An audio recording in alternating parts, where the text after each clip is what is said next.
Las 5 p.m. y justo te das cuenta que el ensayo que habías aplazado es para mañana. Es hora de ponerse a trabajar, prender el computador y revisar tu teléfono. Tal vez ver el último video de tu canal favorito de YouTube. De hecho, deberías hacer la cena primero. Normalmente disfrutas cocinar, aunque es difícil hacerlo con este trabajo rondando en tu cabeza y de hecho es bastante tarde. Tal vez deberías intentarlo en la mañana. Este es el ciclo de la procrastinación y te prometo que todos hemos estado allí. Pero ¿por qué continuamos procrastinando cuando es tan malo para nosotros? Para ser claros, evitar algo no siempre equivale a procrastinar. Una buena gestión del tiempo requiere decidir cuáles tareas son importantes y cuáles pueden esperar.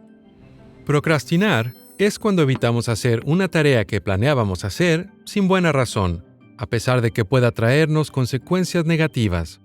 Obviamente, es irracional hacer algo que piensas que te hará daño. Pero, irónicamente, procrastinar es el intento de nuestro cuerpo de protegernos, específicamente evitando tareas que vemos como amenazantes. Cuando caes en cuenta que necesitas escribir ese ensayo, tu cerebro responde como lo haría a cualquier amenaza.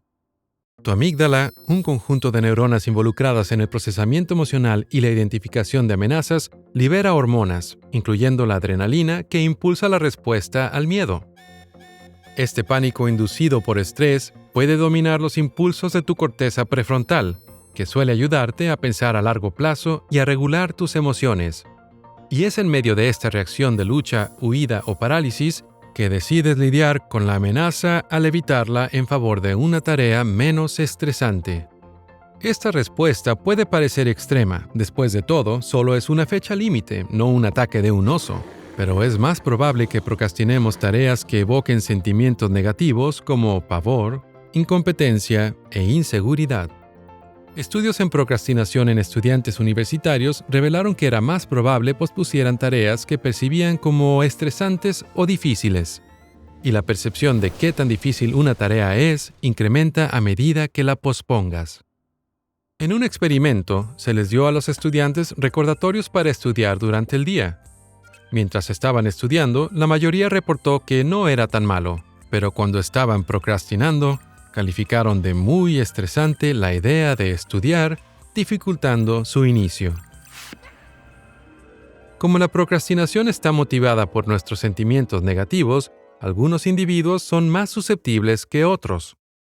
Gente a la que se le dificulta regular sus emociones y batalla con una autoestima baja, tienen mayor probabilidad de procrastinar, sin importar qué tan buenos sean en gestión de tiempo.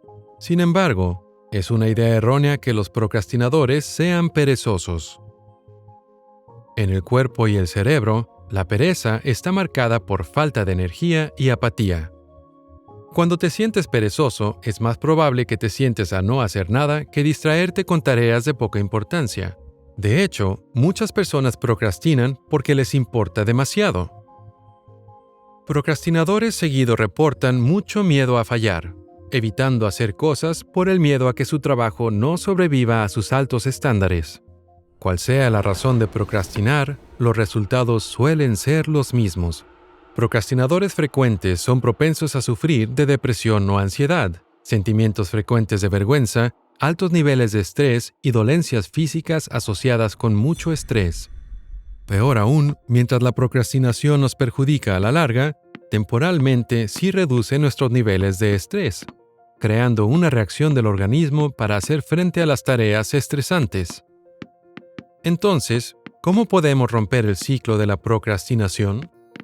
Tradicionalmente, se pensaba que los procrastinadores necesitaban cultivar la disciplina y practicar un estricto manejo del tiempo, pero hoy muchos investigadores argumentan lo opuesto.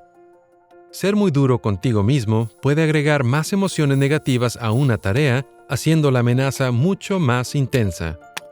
Para frenar esta reacción al estrés, necesitamos afrontar y reducir las emociones negativas. Estrategias sencillas incluyen dividir una tarea en pasos más pequeños o escribir sobre el por qué te genera estrés y enfrentar esas preocupaciones subyacentes. Intenta remover distracciones que te impulsan a procrastinar. Y más que nada, ayuda a que cultives una actitud de autocompasión, perdonándote y haciendo un plan para mejorar la próxima vez.